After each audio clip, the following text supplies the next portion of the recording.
廣州公交係咪真係好慢呢？其實唔係㗎，因為按照而家嚟講，巴士想開幾快，佢基本上係取決於公司限速係幾多嘅。咁喺而家嘅2024年嚟講呢，我哋喺廣州嘅市區基本上已經係得翻4間巴士公司喺度運營嘅，其中呢就包括廣州珍寶巴士、廣州新水巴士、廣州一汽巴士同埋最大嘅廣州巴士集團嘅。咁呢幾間巴士公司嘅限速呢，其實真係唔算好過分嘅。首先係最大嘅巴士集團啦，而家佢哋喺市區嘅道路呢，基本上係限速55左右嘅。如果係涉及到一啲從化、花都、番禺、南沙呢啲郊區呢，佢哋係已經提速到60公里左右噶啦。咁呢個速度呢，就已經超過咗重慶、蘭州、杭州等等呢啲普遍限速喺40公里左右嘅城市噶啦。而曾經嘅廣州新水航空呢，而家淨係限45左右，雖然大不如以前啦，但係亦都唔算好差。然後呢，就到而家最唔坐得嘅廣州珍寶巴士啦。首先呢，全部線路限速40公里，而且佢旗下呢有好多840、210、345等等呢啲市郊嘅長線嘅。咁坐住佢哋限速40就真係好攞命噶啦。跟住呢，就到目前最為特殊嘅廣州一汽巴士啦。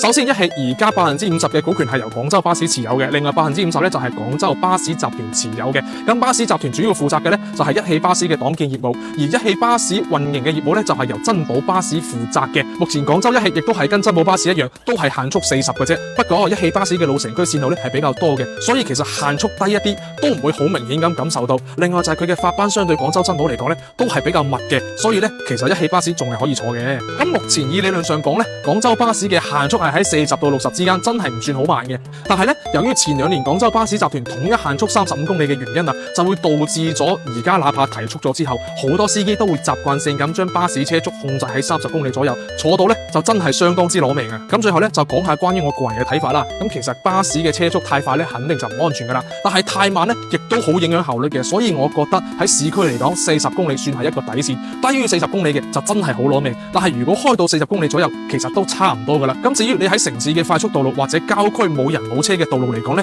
你亦都可以相對靈活咁調整到55到60之間，其實就已經係完全足夠噶啦。所以呢，對於目前廣州巴士集團嘅限速嚟講，我個人呢係十分之滿意嘅。而對於廣州珍寶呢啲一刀限速40公里嚟講呢，個人都覺得幾惡頂下嘅。